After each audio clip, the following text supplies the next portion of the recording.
What's up, guys? Rob Kuhn here, and if you've been living under a rock, the Hustler just put on a $1 million stream for 4 days straight. And in today's video, we're going to witness two titans of the game go at it, head-to-head, Tom Dwan and Doug Polk. But what happens next is unexpected. Later, you get top full versus strips. I like this one. Okay. Coming. I mean, I like everything. I hope you're balanced with your responses to my cards. Yeah, I'm very balanced. I like two cards. You like start telling a story? I know two cards. I played a big pot with that one once. 14.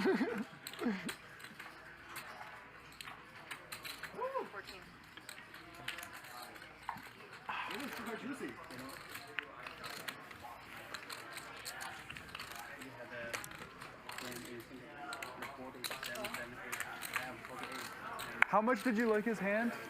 Was it?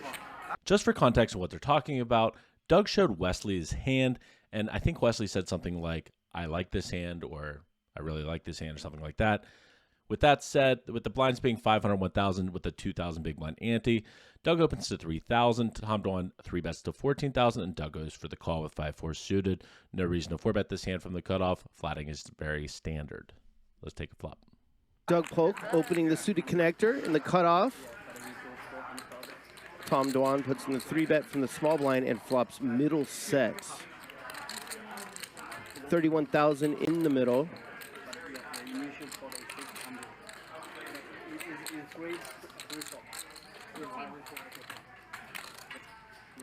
Tom bets about half pot.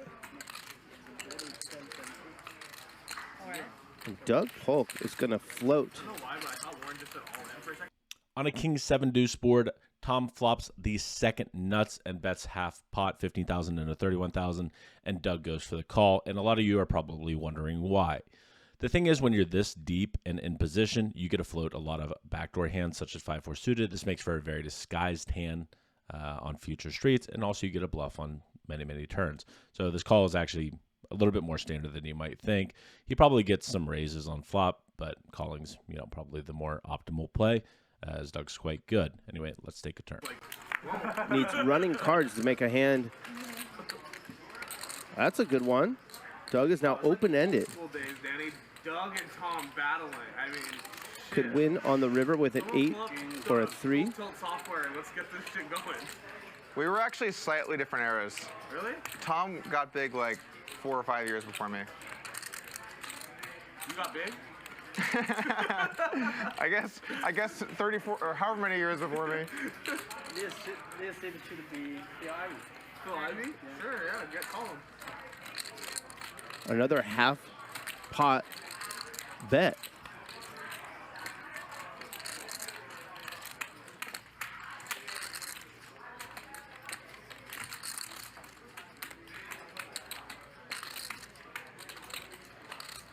$115. And Doug's going to raise. We know Tom's not folding. 115. 115, yeah. He's got the second nuts.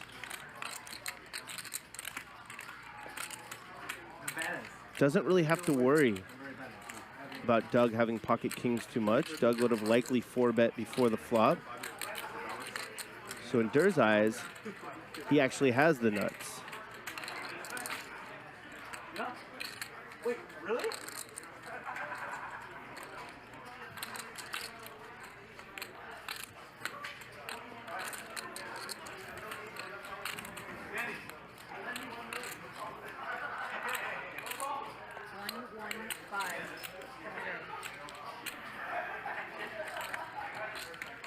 Doug raised to 115, not 150.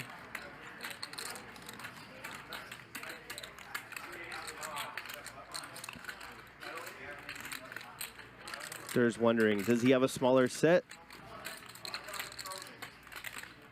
Or is he on a draw?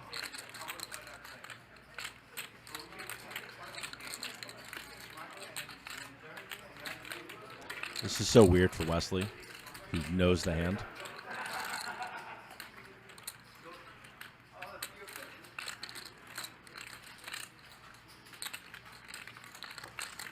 Tom really taking his time here.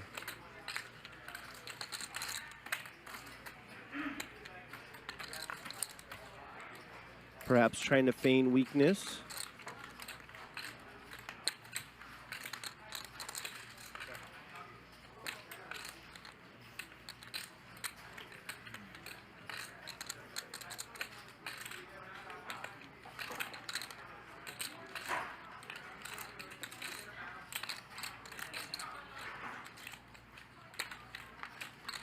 Perhaps just thinking it over.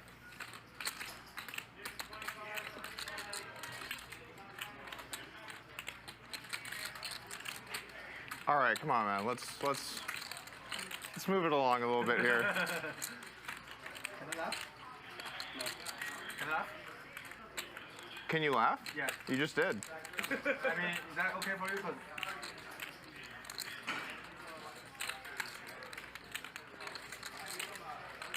It's a little weird. He saw your hand. Raising the turn. There's like a little bit to think about.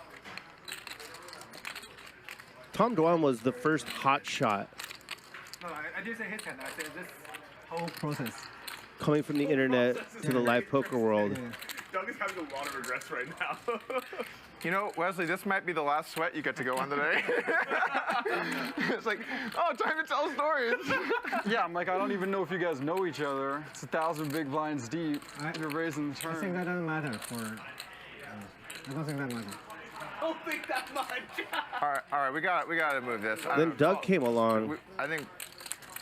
about 4 or 5 years later. Same path. You just go clock. Is that okay? I don't want to be a dick, but is clock reasonable here? Yeah, I call clock on Jared B. Wave. All right, I'll call the clock. All the people call clocks during this week.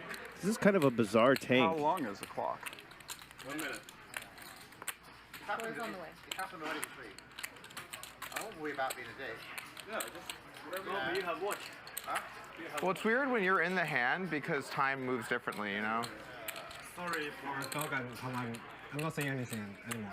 Like, You are. I don't want to. Do that. No. I call. Interesting. Just a What a call. weird hand. This is just strange. Danny, like that would have put me on tilt.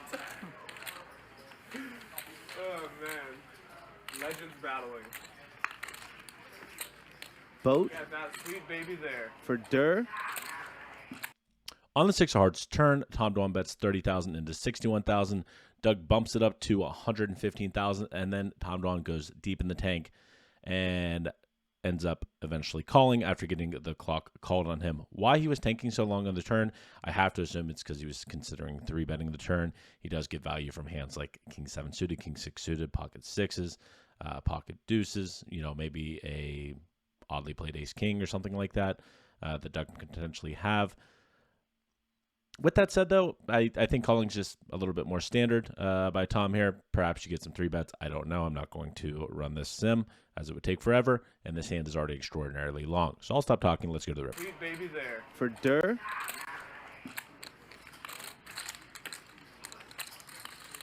Check.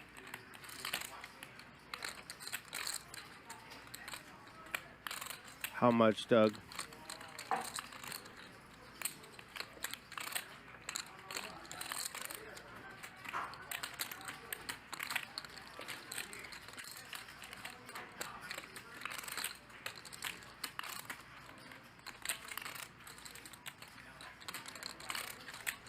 $420.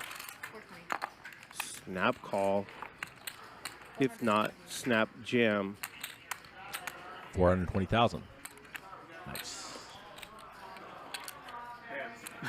But again, Tom's taking his time. Let's get one of these fuckers. Let's get one of these fuckers' hands. Look how much money I'm willing to put out there.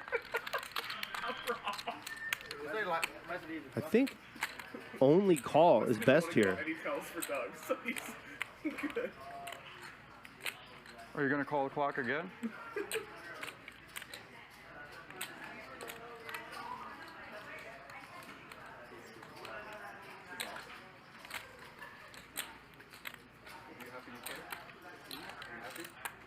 I think Tom was worried they were too deep to get the money in on the turn.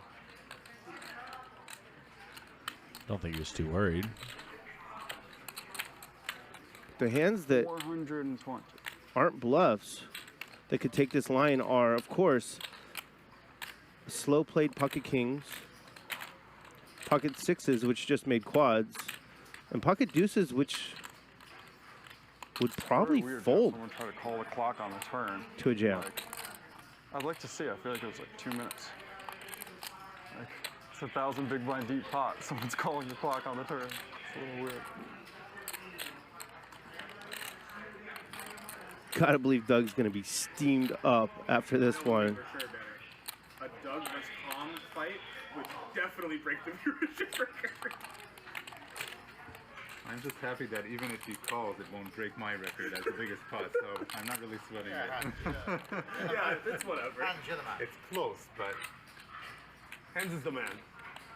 And it's not even close. no, it's pretty close.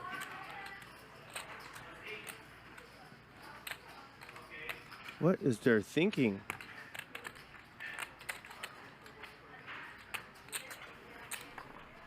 As crazy as it might sound, if you go all in, 420. you're probably only getting called by better. But you're also never folding. So put in the call.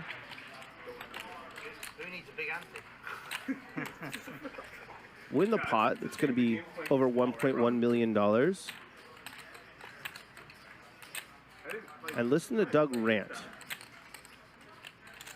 Gotta believe he's going to rant after this one.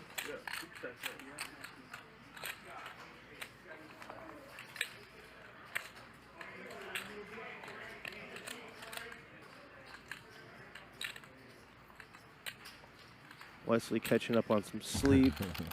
Wes liked his hand, he said. I like this hand.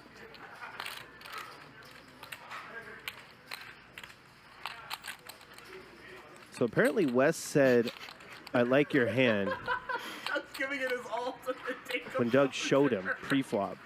This is the biggest bet probably Doug's ever made. That's probably never going to be pocket kings. He's only about 25. He's only about 100k. Oh, no, like 4K. Oh, he's got 2.5%. This hand is so strange. Let's put it out. Who's got off the lap? Rob, you live in London? No, Nottingham. You know Robin Hood? Yeah. He's in the film? Nottingham. Yeah. Oh, okay. Guess it could be. But I go to London in July and August. Before we take another 30 minutes to see what Tom Dwan does, let's go ahead and talk about Doug's bluff and what Tom is deciding. Doug is just simply bluffing with the bottom of his range. He literally can't have a worse hand than 5-4 suited here. This is a very standard play by Doug, in my opinion. As for his turn raise, it's probably fine. It's probably some kind of mix where, you know, you still have hands like 6-7 suited, pocket sixes, probably not pocket kings, but you still have pocket sevens, deuces, king 6 suited, etc. Tom, I believe, is slow rolling here. I'm not really sure what else he's thinking about. I guess he's thinking about, can he get value from a hand like king 6 suited? There are no combos of 6-7 suited because all the suits are taken. Will pocket deuces call? I'm sure this is things that he's wondering. Now, personally, I think he probably should shove, but he's probably curious if Doug can have a worse hand to call with, and that is why we're either tanking. I think there is a slight part of Tom here that is simply tanking because Doug called the clock on the turn, and he did not appreciate that. That's why he said at the beginning, are you going to call clock on me? And now he's taking a very, very long time with what seems to be either trivial call or potentially a shove, but not a hand that you should take too long with. Could be 7-6.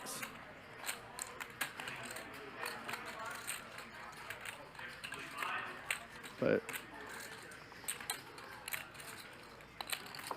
7-6 suited is not available, so it's probably not.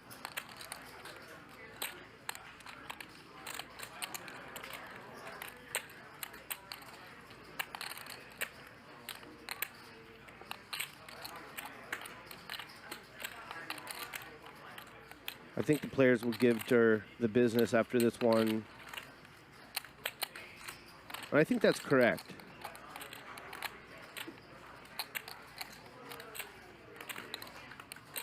Doug doesn't want to call the clock here because that might make Tom call. So he just has to sit there tortured. That's the worst feeling in the world, by the way, in poker. You're betting with the nut low, and you have a feeling the guy's going to call. In the biggest pot of your life.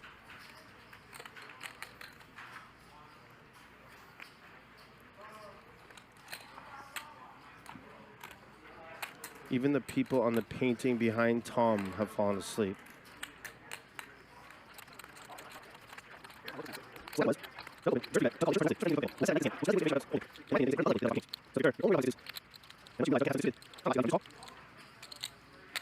if you see quads, you see quads.